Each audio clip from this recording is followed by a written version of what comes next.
Simpson. The name of my novel is The Emerald Tablet, and I'm from Ottawa, Ontario, Canada.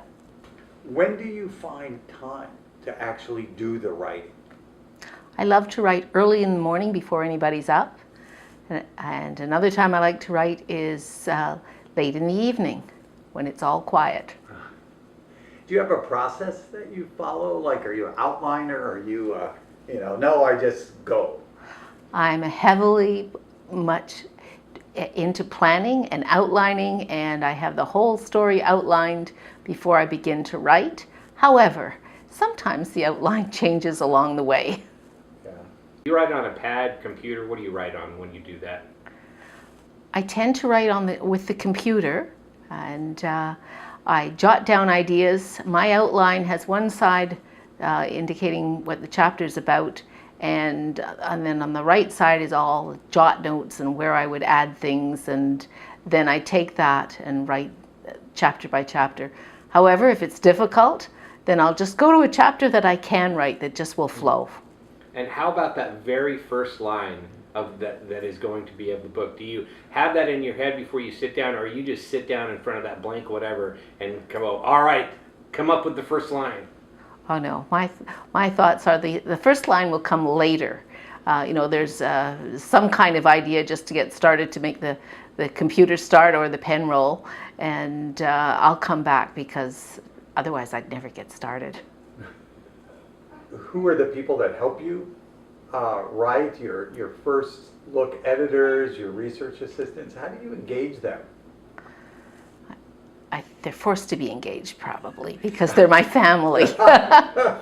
Okay, my technical assistant is my husband. I'll come up with some idea and I'll ask him, is it technically feasible? Because he's an engineer.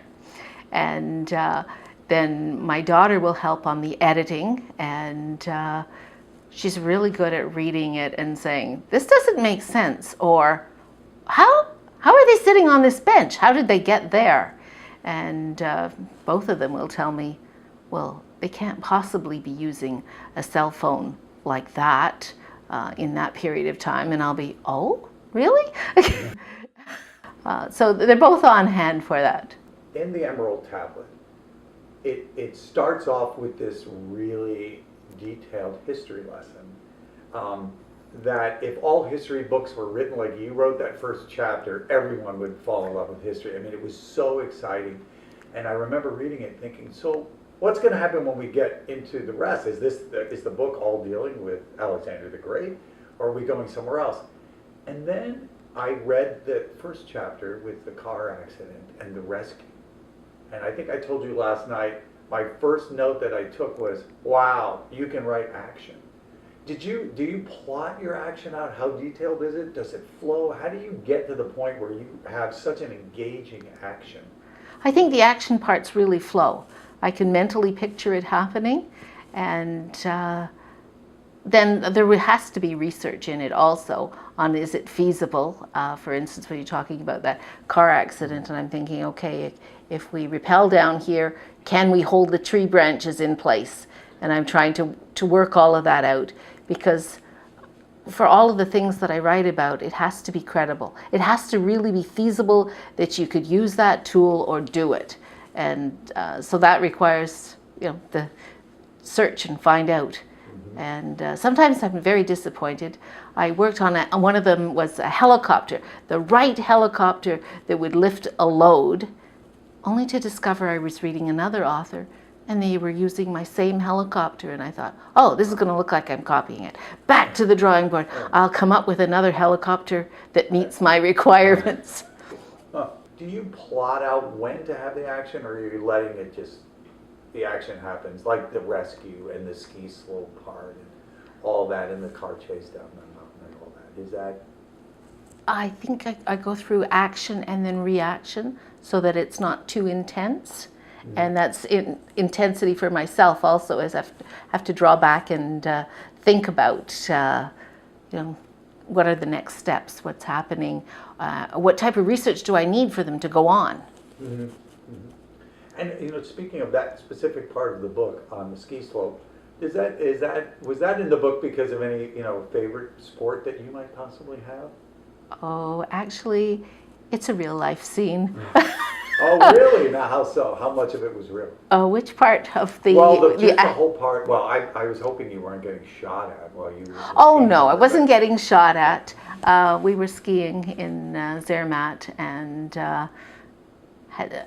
you can ski down to the Swiss side or the Italian side. We happened to be staying on the Italian side, and all the other skiers seemed to notice that it was clouding over and a storm will come up very quickly.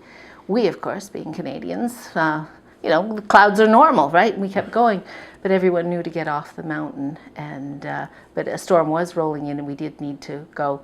And we were in groups going up the chairlift, and really did have to climb over. And once at the top, take the correct lift down, and some could make it to the gondola going down, but not everybody could, and had to ski down on the Ventina run. So yeah, that was a very realistic scene. So absolutely. I have a question more about just the whole writing thing. Do you remember how young you were, or at some moment in your life when you went, yeah, I think I want to be a writer. I like this. Oh, as a child, I used to like to write in grade school, when we had an opportunity to do that. And I think my dad encouraged me. He always wanted to be a writer. Do you remember a moment when you realized, I could actually do this, as a profession type of thing? I no exact moment. I know when I began to try, and I tried on children's literature and discovered, oh my, this is way more difficult than I thought. But in my job, I was a writer, but a writer of bureaucratic novels, in a sense, bureaucratic reports. So the writing of action was very, very different. Gotcha. Did you get anything out of that semi-technical bureaucratic writing that you think helped you write a novel? Oh, I think there's a lot of parallels between the two. And, well, for sure, if you don't have an outline for your bureaucratic writing, you're not going to get to accomplish what they're looking for. There's also the fact that everything you had to write was on a different topic. So there was research for it. And frequently it was a topic that you'd never even touched. So, back into it and find out, how does this work? Have someone explain to you how it worked so you could write about it for them. Mm-hmm. Mm-hmm. You had to be sitting somewhere one day and said, oh, this adventure writers competition, maybe I'll enter it. What made you decide, yeah, I'm going to enter this writing competition? Oh, I think it came a little bit on the reverse. Oh, really? It was, okay, I wonder if anybody who's, an esteemed writer mentors writers. And my favorite author is, of course, Kai Kussler, and I looked and thought, I wonder if he helps writers. And out pops the writing competition. Yay. And I thought, oh, I'd really like to do that. And, maybe there'd be some feedback. And I thought, this is an opportunity. I'm going to try this. It also would bring to the end my constant revising and revising and revising. It gave a due date on, this needs to be done by that time. Nothing like a due date. That's right. Are you ever done revising? In the form of a due date, yes. Other than that, I might go back to revising. And it's one of those things, I pictured it as working on a totem pole, and you're chiseling away, and the figurine on the totem pole had a nose, and one day it was off it goes, whoops, and then you'll come back a couple days later and think, oh, I took that out. I wish I hadn't taken it out. It doesn't flow without that. Yeah. Do you ever go back to your writing and really, you can be honest with us, do you ever go back and read something you wrote and go, wow, that's really good, or do you just hate it all? Some parts I'll say, oh, I really enjoy that. And other parts like, oh my, you should have spent a little bit more time on that. Yeah. Do you remember a piece of advice someone gave you about writing that you still reflect on now? Oh yes. The biggest piece of advice, and it's been repeated a number of times, is show, don't tell. And I've heard it in different veins, but the simplest is show, don't tell. But what does that mean to you? Oh, it means something that Clive Cussler captures perfectly. It's within a few brush strokes. He pictures the scene, the character. It's like, just that quick sketch, and then it's all in your mind, as opposed to laboring over describing, how the setting is with all of the words. Give the reader a chance to just picture it themselves. Mm-hmm. You've got some pretty interesting characters in there. How much time do you spend developing those characters and backstory on them? And obviously there's a little bit, but how much time do you spend on creating a backstory for your characters? Oh, I think I spend quite a bit of time on it. I needed to know them, and I needed to know them well. And they're almost like my friends. I'll be off wondering, how they might react to a different situation, and how they might help. What are their skills? What do they bring to the table? What do they offer the team? Mm-hmm. Do they ever get in the way and you have to go back and fix things, or you just... Yes, they do. One of the characters in particular, Danny, is, I know that she has a mind of her own and she can go off doing things. And, you have to get back in there and think, whoa, she shouldn't have done that. That's not going to fit with something later. Mm-hmm. Mm-hmm. Can you tell us a little bit about the cover of the book? Oh, the cover. The cover was done by a wonderful person who reached out and offered to help. And the first idea, I had an idea for the cover, but when he offered to help, it was immensely helpful.